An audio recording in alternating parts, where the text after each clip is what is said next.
Hare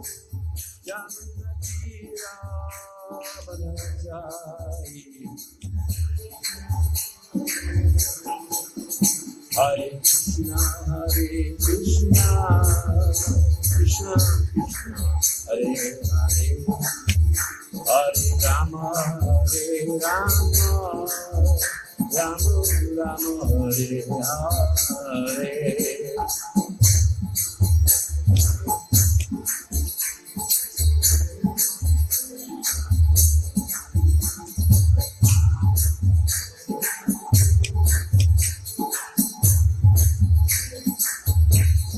Hare Krishna, Krishna Krishna, Hare Hare,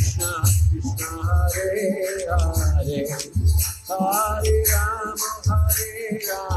Rama, Rama Rama, Hare Hare, Hare. Hare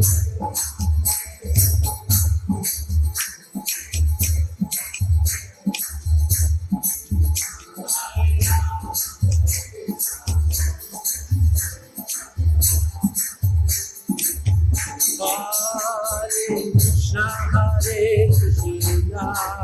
Krishna Krishna, Hare Hare, Hare Rama, Rama Rama, Hare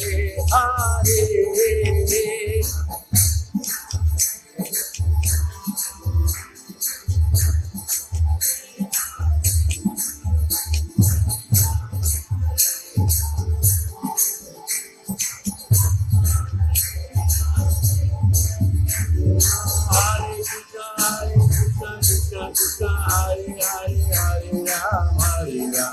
Ram Ram Hare Hare.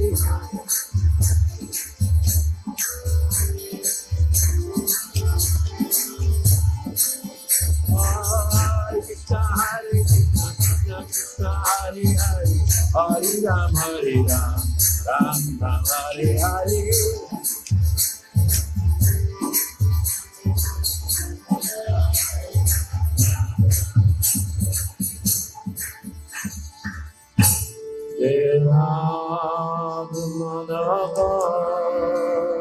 Jaya Anjali Hari.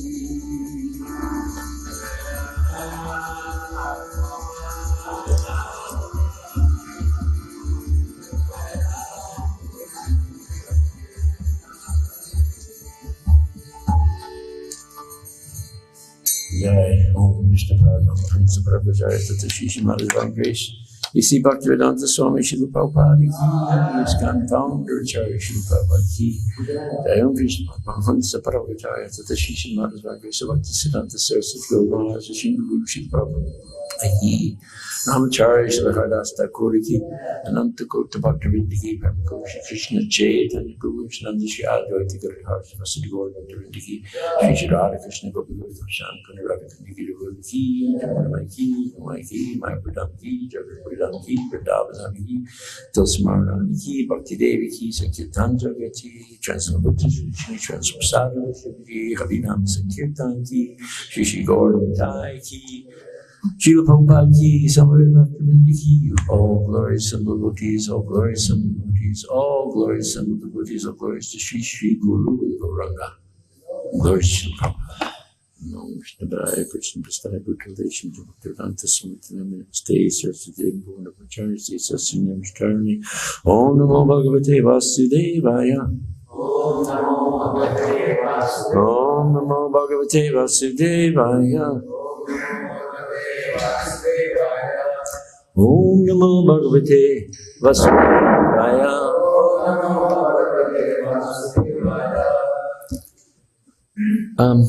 My bag is over there, if you can bring it. Hare Krishna. Thank you so much. On this Diwali day, you're accepting me to talk, which is really dumb. But anyway, I'll get it over with fast. Who does not understand English? Who understands English? Raise your hand if you understand English. So there's no English? No, one person doesn't understand, so maybe someone could just help him in the back. Yes. Yeah, somebody. And this, what's your name, Prabhu? What's your name? My name is Sri. When you walked in, I thought it was Radhanath Swami. He doesn't. He looks like Radhanath Swami. What's he doing there?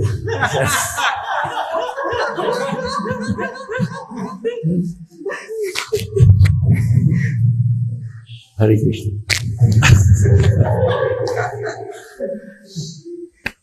That's it. Thank you. I have my phone. Yes. Yeah. I have a very bad memory. I don't even remember my name sometimes.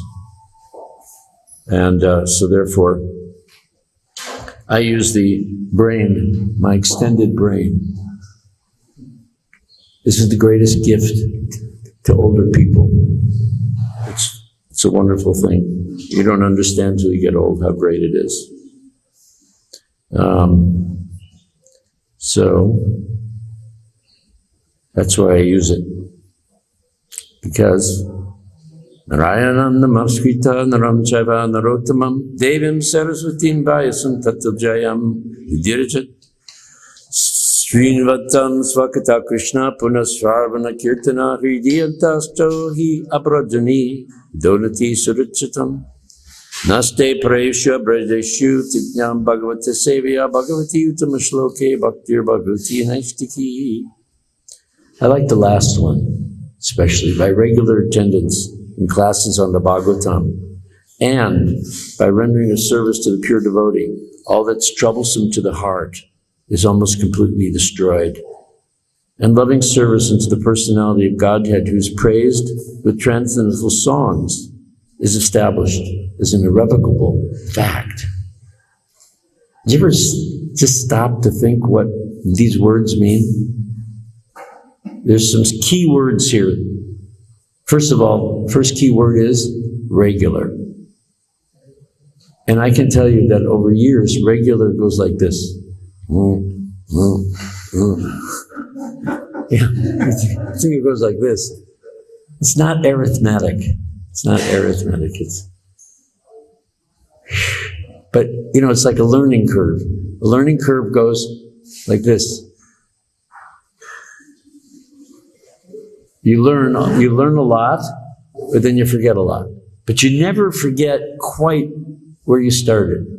So then you pick up, like in your next life where you pick up, you know, and you pick up again, and each time you're a little higher. But it's normal to forget things. So that's the normal state of the human being, forgetfulness. Forgetfulness of Maya is what? Forgetfulness of Krishna, sorry. Forgetfulness of Krishna is Maya. Forgetfulness. It's our normal state in the material world.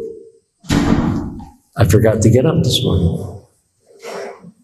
I didn't really forget. I was just in total Maya, sleeping. So, which I needed. Second word in this, rendering service. How do you render something? What does rendering mean? You know, you rendering an English phrase, very specific phrase. You render a painting, for example. It's a craft. Rendering's a craft. So you're crafting service, your seva. It's an art form. You're actually creating something in your life. And it's yours. You know, each person is an artist unto himself. We're all artists in our own way. We're creating our lives every day through our drawing our memories. So we're rendering devotional service. We're creating it. It's ours. It belongs to us. It's unique to you. Nobody can, even your paintings that you do, they may look somewhat not so good, but they're yours. They're an expression of your talents, your interests. And then there's another word. I wasn't going to get off on this, but I hope it's okay. And then everything troublesome to the heart. Does anybody not have anything troublesome to their heart?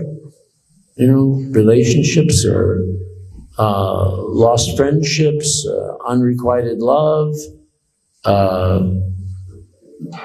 especially envy. Also, there's that old favorite, and that is resentment. Oh, resentment. He did that, she did that to me. I'll never forgive them. Anybody have that one? Only two. You are a very advanced group. I'm sitting in a, it's like the sages of Nrsimhananda. If nobody's, oh my God. Then, almost completely destroyed. Do you ever stop to think what that means? By rendering service, seva, all that's troublesome to the heart is almost completely destroyed. Doesn't it feel good? Yes or no? Raise your hand if that feels good. Raise your hand if it doesn't feel good. I'll tell you why. It's that word almost. What do you mean, almost? I want it all to feel good. I'm a spirit soul. I want it all. What are you talking about? Almost. Right? Don't you want it? I would prefer if this was translated, is completely destroyed, totally destroyed, gone, finished, over with. But no, it's almost completely destroyed. Why is it almost? Anybody know? Why is this almost completely destroyed? It doesn't say completely destroyed. Any volunteers? Come on, take a risk. Because, in my opinion, because we're marginal living entities. There's always that little risk that we're going to fall prey to Maya. And it's that sense of just a little baya, just a little fear that keeps us completely fixed in devotional service. Prabhupada said, even I am afraid of Maya. Prabhupada said. And he's an old man saying that. So that's there. It's a necessary part. And why does it make it so, why does it make it better? It's like the idea that people say, they say, well, you can't feel happiness unless you felt distress. You wouldn't know what happiness is unless you know what suffering is. So, in one sense, you can't appreciate the nectar, the true full nectar of devotional service until you have that little fear. And what Prabhupada says about the spiritual world, he says, there's no demons in Krishna Loka, but there's rumors. There's the rumors of demons. So even there's a little edge, almost completely destroyed. Have you ever gone through this and kind of analyzed it like this? It's very deep. And then, loving service unto the personality Godhead is praised with transcendental songs. So that's another interesting thing. So if he's praised with transcendental songs, what can I talk to him normally? Prabhupada gave this example. One day you will be able to shake hands with God, which is very intensely promising. Although, I don't know how you do that if you're a blade of grass in Vaikuntha or Krishna Loka. I don't know, grass doesn't have hands. So I guess he thinks that we all have a Sarup that is, has a couple of hands, at least two, maybe four. So, who's praised the, so what, and then you think about, oh, that's right, the spiritual world is a place where every step is a dance, and every word is a song. So that's the spiritual world. The sound in the spiritual world, spiritual sound is so pleasing that it is a melody, it's a song. It's not just, people must speak to each other in metered kind of beautiful ways because he's praised with transcendental songs. And then the last thing is established as an irrevocable fact. So what does irrevocable mean? That means that you understand something forever. It can never be taken away from you. And that is hey, Diwali. Diwali, Festival of the Lights. Here it is. And that is the special mercy that you get, that all of your seva gets placed into a bank account which is never depleted.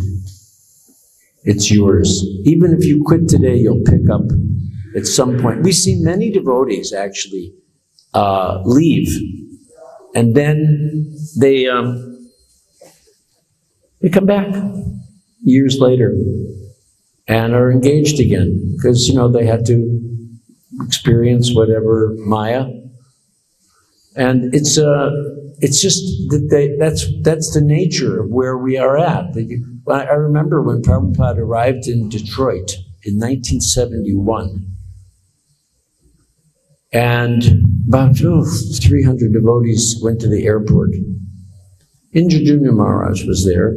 So many, Bhagavan, everyone, so many people. I went with Nrsimhananda and 𝐂𝐻𝐈𝐍. We drove up from New Vrindavan, which was a few hours away.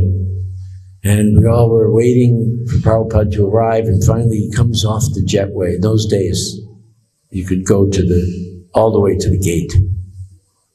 And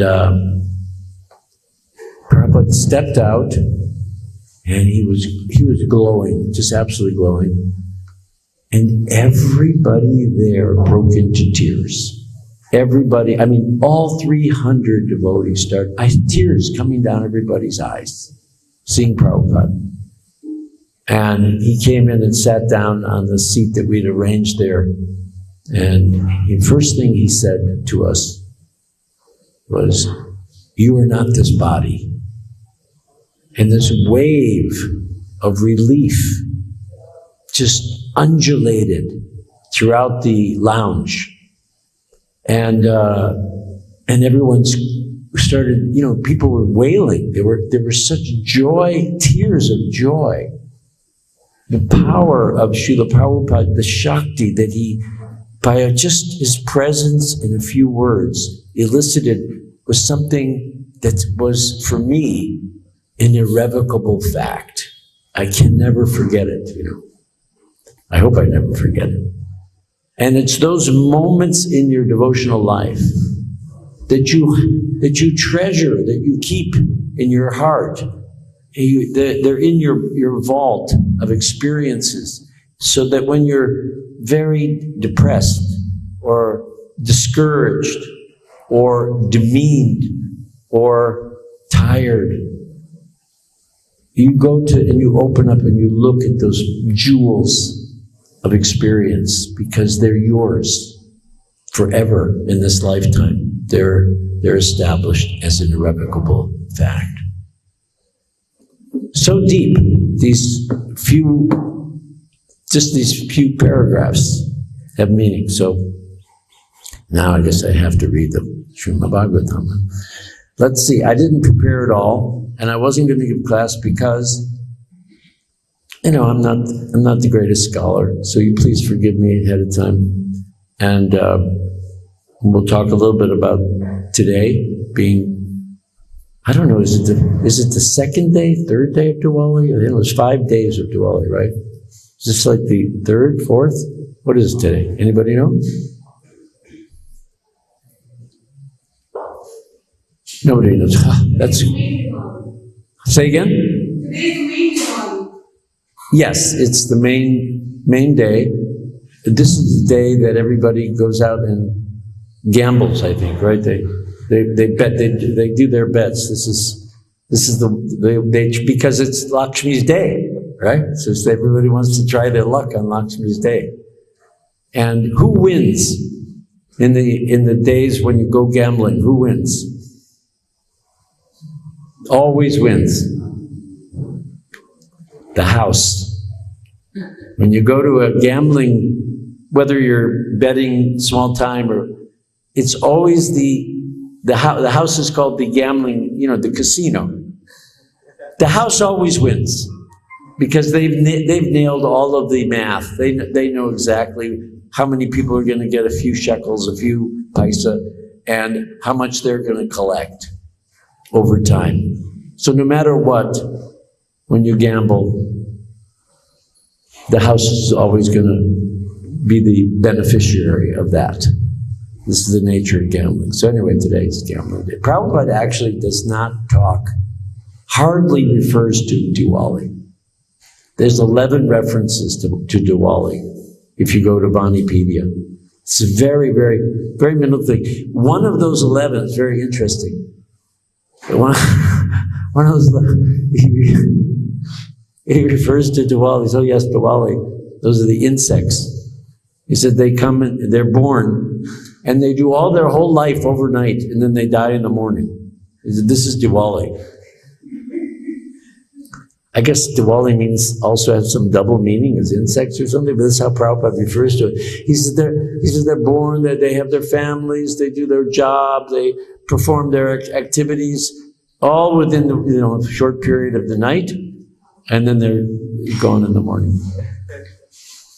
So even he was kind of digressing. What is true Diwali? But I know that Diwali has many meanings. Diwali, and it comes from the word deep, of course, light. And there are many derivatives of Diwali. For example, when you have Christmas, what do you have? Christmas lights, right? It's a big deal. Everyone decorates the trees with lights. And if you have, in the Jewish tradition, you have the Festival of Lights. What is that? It's called Hanukkah. How the lights, they had one light in a temple, and they only had enough, they were being attacked, and they only had enough to offer to they had some oblation they did, and they only had enough oil to last one night, but it lasted 8 nights. So this whole idea of the Festival of Lights derives from the festival originally, of course, that Lord Ram comes back finally to Ayodhya. And everybody's so pleased. We were reading here in this chapter about how the cities are prepared and everyone dresses in their finest. And it's actually the cloth everyone wears is specially manufactured, and the streets are lit up like in Calcutta. They're lighting up all Kolkata. All the streets have so many decorations like they do in the States at Christmas. So this Festival of Lights that originates in the Vedic tradition, not tradition, in Vedic history. It's not tradition. There's a big difference between tradition and history. Now we have, for example, in ISKCON, many traditions that we've developed. That's just in the last 50 years. So that's not, we can say, well, that's our, cultural tradition. And they're bound to change over time. Imperceptibly, things change. But this is history. This is not mythology. Lord Ram was a real personality, and he returned to Ayodhya, which is a real place. And that's described many millenniums ago, in a different yuga. And the historians, they cannot wrap their head around its reality because it's before man developed from the ape, right? So it's when you really start to look at Diwali, and it's also another historical event. Nalakasura was defeated by Krishna, and it's the time when Krishna, Nalakasura had 16,000 wives. And Krishna took all 16,000. Where do you think those wives came from when Krishna took those wives? Took them from Nalakasura. So what's the other? He's got 16,000 of 8 and 8 wives. Who are the other 8? Anybody know? Got 16,000 wives from Nalakasura, and then he has 8. 16,008. Who knows who the other 8 are? Are they the? Anybody know? Must be Rukmini, must be one of them, right? Got to be one of those 8.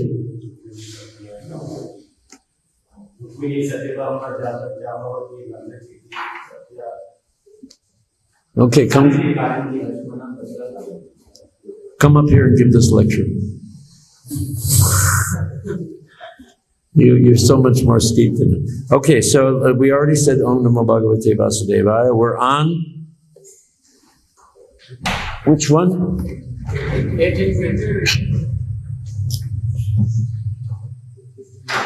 18 and 19. Okay. Krishna Rama Divso Yataha Kanyam Chayaya Satitam Yadiya Gatya Harat Krishno Ramadhyar Yadubir Vritaha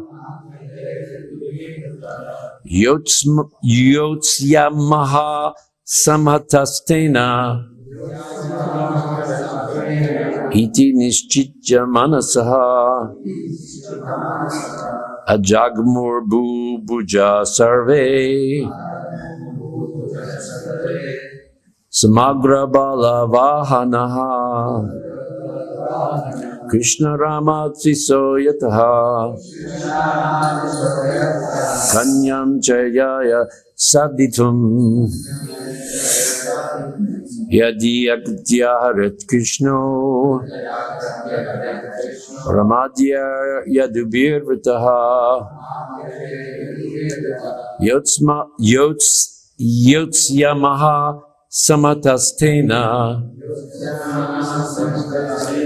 Iti Nischitya Manasaha Ajagmur Bhujaha Sarve Samagra Bala Vahanaha Krishna Ramatiso Yataha Kanyam Chayaya Savitam Yadi Akatya Harat Krishno Ramadhyar Yadubir Vritaha Yotsmaha Samhatastena Iti Nischitya Manasaha Ajagmur Bhuja Sarve Samagra Bala Vahanaha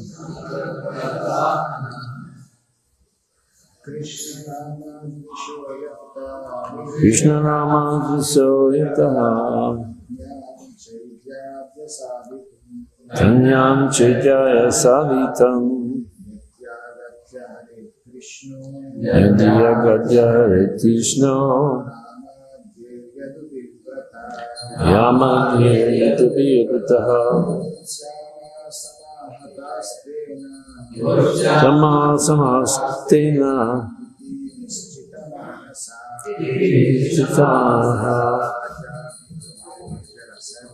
Ajagmur Bhujaha Sarve Samagra Mataji's Krishna Rama Kanyam Chayaya Sahitum Yadinagata Krishna Ramadhyar Yudhabir Vritaha Yotsama Samatastena Iti Nischitya Manasaha Ajagmur Bhuja Sarve Samagra Bala Vahana Krishna Rama Dvishaha. Those hateful toward Krishna and Balaram. Yataha. Prepared. Kanyam. The bride. Chechaya. For Shishupal. Satitam. In order to secure. Yadi. If. Agatya. coming, Haret, should steal, Krishna, Rama, by Balaram, Adhyay, and other Yudabi, Jadus, Vritaha, accompanied, Yotsyamaha, we will fight, Samataha, joining all together, Tena, with him, iti, thus, Nischita Manasaha, having decided, Ajakmuha,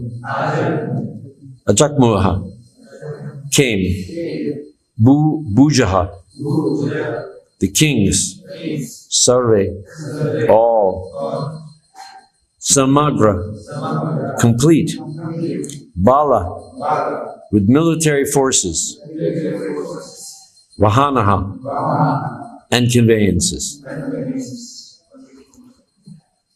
Translation and purport. Translation by Gopi Prananda Das and Hridayananda Mas Goswami. To secure the bride for Shishupal, the kings who envied Krishna and Balaram came to the following decision among themselves. If Krishna comes here with Balaram and the other Yadus to steal the bride, we shall band together and fight him. Thus, those envious kings went to the wedding with their entire armies and a full complement of military conveyances. Purport. The word samataha, which normally means bound tightly together, may also mean thoroughly struck down or killed.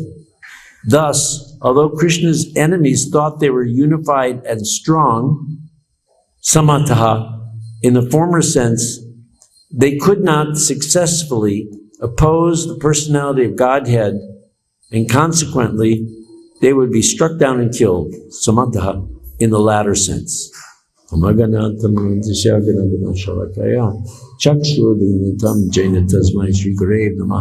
Offer my humble obeisances to the lotus feet of my spiritual masters. Open my eyes, blinded by the darkness of ignorance, with the torchlight of knowledge.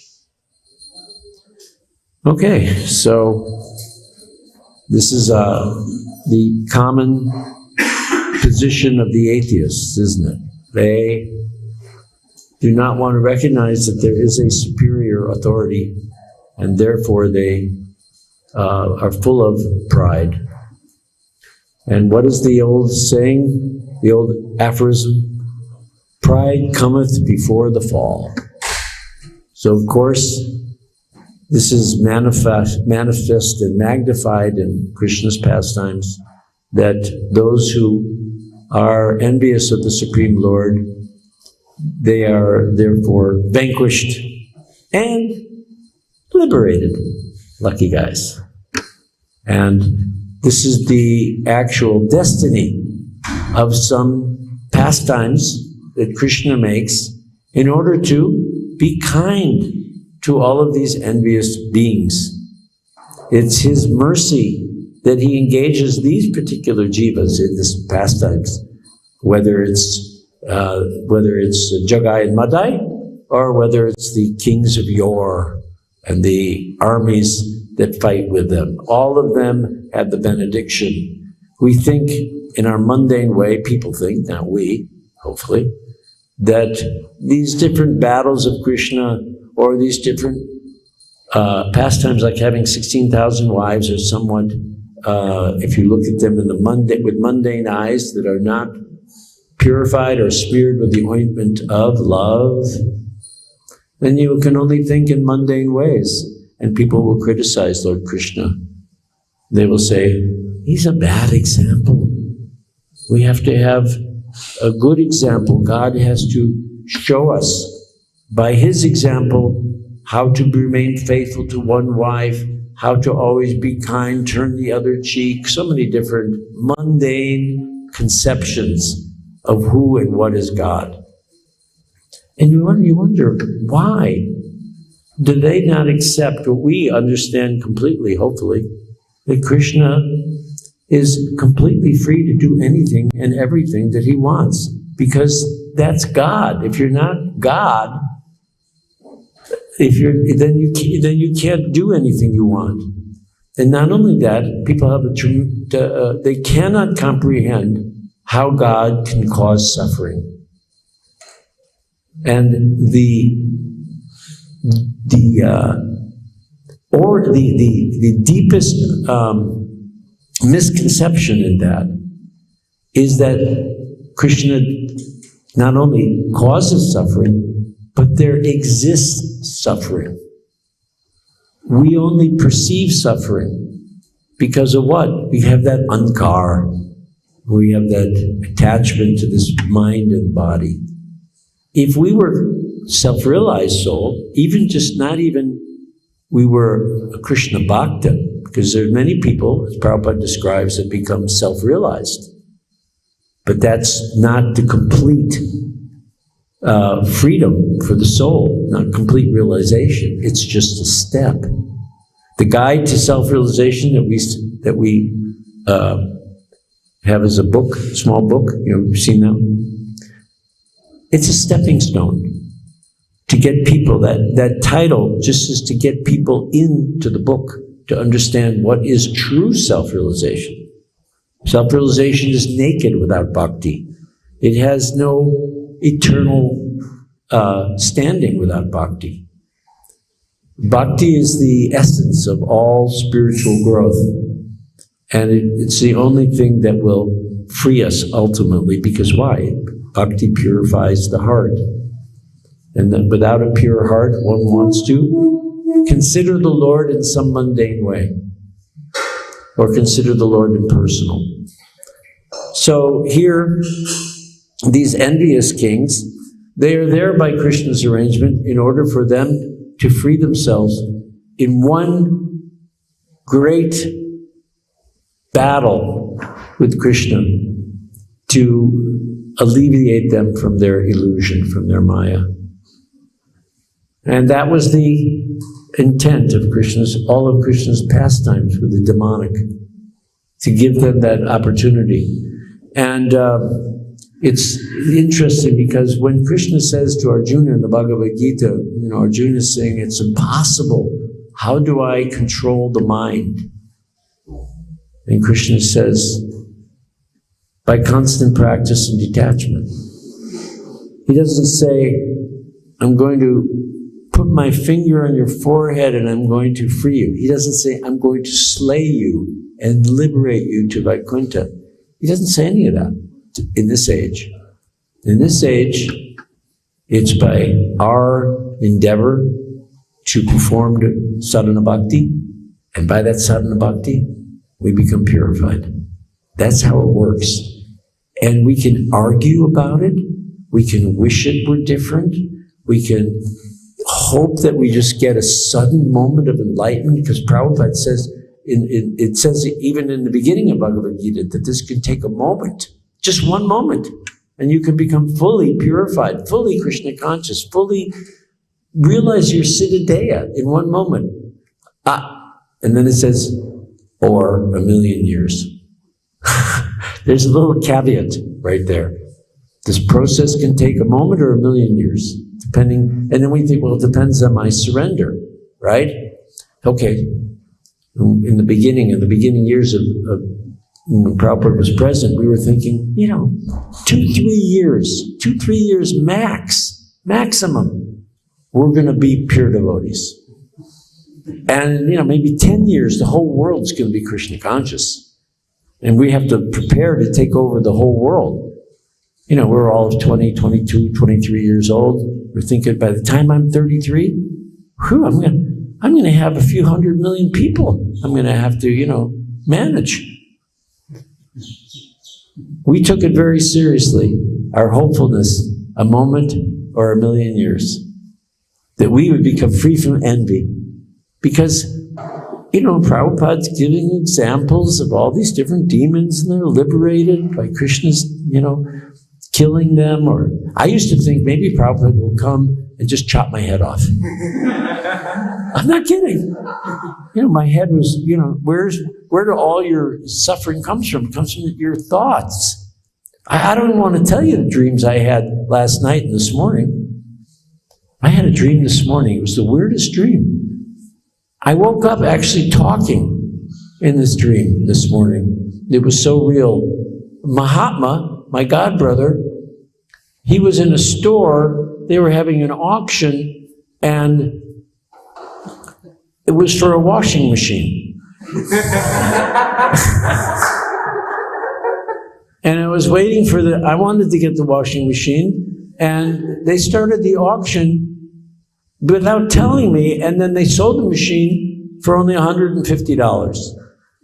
And I'm going, no, I was going to buy that washing machine, and I started yelling at the auctioneer, and Mahatma was walking away with the washing machine.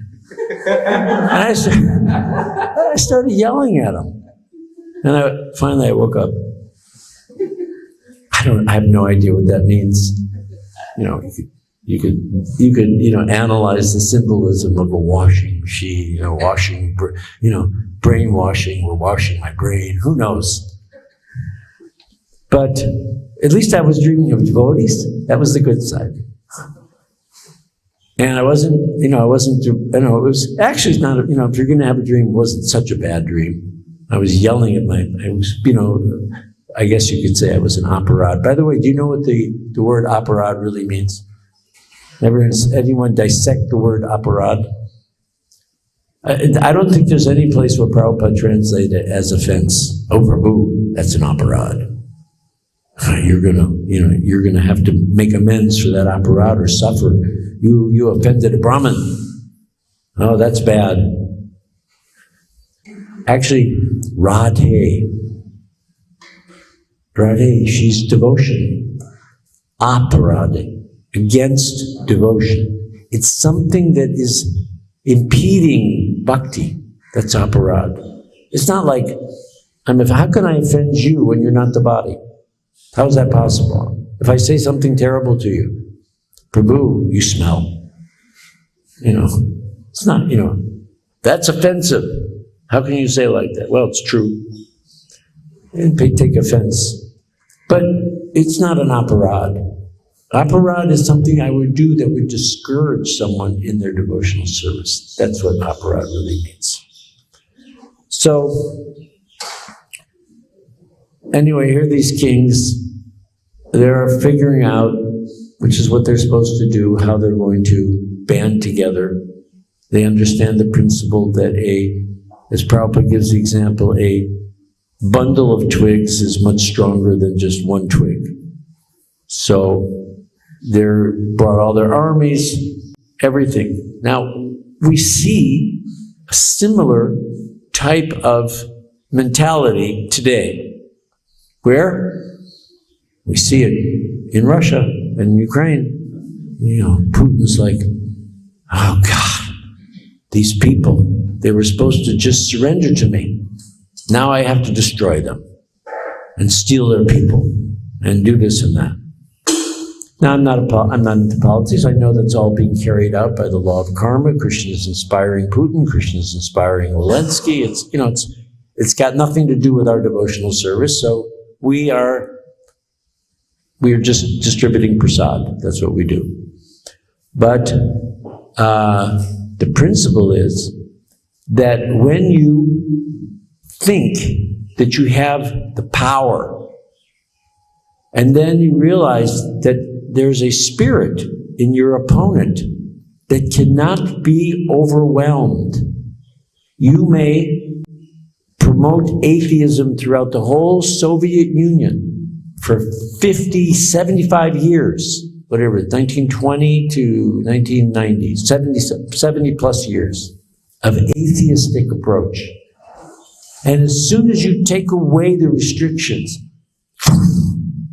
people are engaged in their spiritual lives, whether it's in Krishna consciousness or in Catholicism, whatever. You cannot remove the desire of the spirit soul within the human frame, having the human experience, wanting to know their identity and their relationship with God that can never, ever be extinguished. It can only be covered. And these kings, these envious kings, they think mistakenly that by power, by material power, they can defeat God's purpose in the world. And of course, Krishna and Balaram completely destroy their ambitions. Similarly, anywhere in the world where you see the governments, the authorities, the dictators trying to snuff out the light, the deep, especially poignant on this day. Confirmed. Then you understand that Krishna consciousness, no matter how badly we manage our society at times, no matter what kinds of disagreements we may have, Krishna consciousness will continue to expand under the mercy of Lord Chaitanya, no matter what we do, because that light will permeate everything. Where there is light, there is no darkness. Right there on the Back to Godhead banner. It's right there. It's Diwali every day in Krishna consciousness. And that's really perhaps why Srila Prabhupada did not give so much emphasis to this particular holiday, hardly mentioning it. Because for us, we light that light of knowledge, that lamp of knowledge every day. And that should be our mood, because we do not know when we will depart. And this human body, you know how many millions and millions of living entities are competing to get in the egg? They're competing, millions. And you made it. You made it in. And you were born in a human frame, in a human body. And yet we take it for granted. We don't realize how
Year after year, testing you.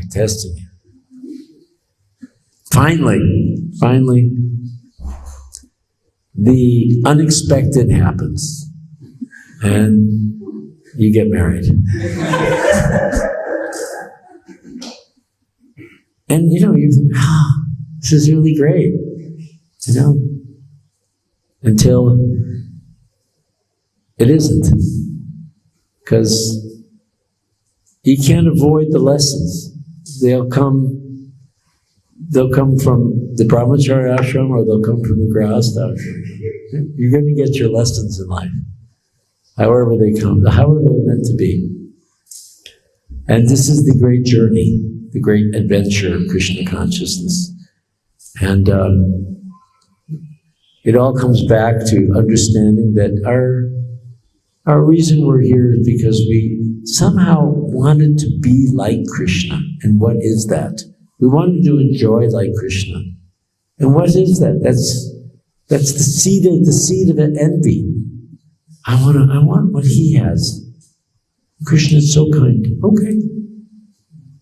With conditions, you can have it. But there's certain limitations, so to speak, on your enjoyment. Because really, I want you to realize that is not full bliss in relationship with me. And he gives us the material world, this tattva, to play out our dreams. And one day, those dreams turn into nightmares, and we don't get the washing machine. And we wake up screaming, wait a minute, you can't. Oh, that was just a dream. And similarly, we'll see that this life and all of our past lives were just dreams. And Krishna's just trying to wake us up from a dream. There's no suffering here. It's just all attachment. And when we become that completely purified, like Prabhupada, then we can truly become lovers of God, truly become qualified. Happy Diwali.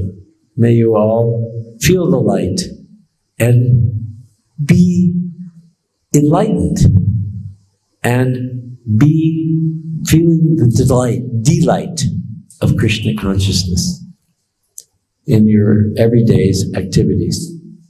And feel very fortunate that we are together somehow or another, working our way little by little through our anartas back home, back to Godhead. Hare Krishna. Any questions? Okay, good. Hare Krishna. Then it's time for? Exactly. And Prabhupada said, without prasadam, what's the point of living? When the devotees in Vrindavan, they were arguing, Prabhupada said that Krishna gave him the choice to stay or to leave. So why don't we convince Prabhupada to tell Krishna to have him stay? This was about this time in October 1977. Yeah, why didn't we think of that before? Let's all go in and tell Prabhupada to stay. Tell Prabhupada to tell Krishna, I'm going to stay, because we need him. So they go back, Prabhupada's in his bed. It's only a few weeks before Prabhupada actually departed. And they make their case to Prabhupada. And Prabhupada's listening to each one of them. Making grunting sounds. And then he takes a breath, sighs. You want me to stay? Yes, Prabhupada, we want you to stay. We need you. All right, I'll stay. Everyone smiles. Everyone in the room is so happy. And Prabhupada sits up in the bed. He's been lying flat. He sits up. He hasn't taken anything to drink for days. bring me some grape juice. So they bring him he drinks the entire cup of grape juice. And everyone's going, see, Prabhupada's going to stay. He's taking nourishment now. He's going to stay with us. And everyone is relieved. And Prabhupada takes some little prasad, I forget what it was, and some fruit, I think.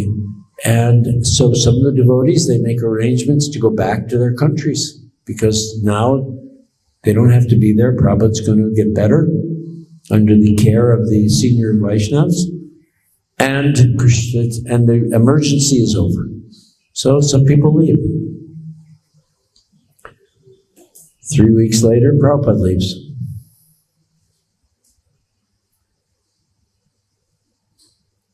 It's one of the greatest lessons we have, and we're going to be experiencing that disappearance on Friday, right? Friday is Prabhupada's disappearance. What is that lesson? That Prabhupada said, okay, I'll stay, but Krishna took him. He went back on his word.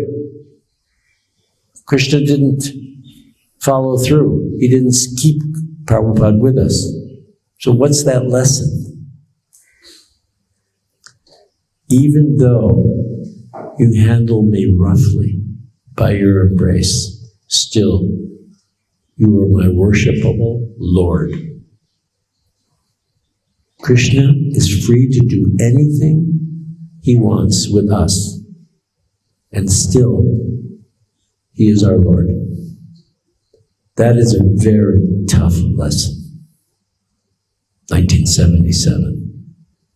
And everybody passed that test. They carried on with their devotional service. That's a very great thing. And you can't take it away from any of those devotees. Even those devotees that are long gone, doing their material life, whatever, you have to give them all credit that they stayed the course. They were fixed in their shraddha.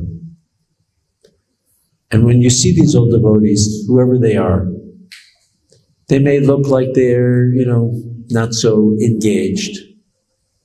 But you see beyond that. And you see that service they've rendered. And you love them for it. Because the great sacrifices made during the early years of Krishna consciousness are the foundation of these temples that have come up in India today, all over. And I know there's a lot of talk, Western egalitarianism and all the buzzwords that separate us, which is not good. The Indians are bullying us, this, that. All this is not good. Doesn't help.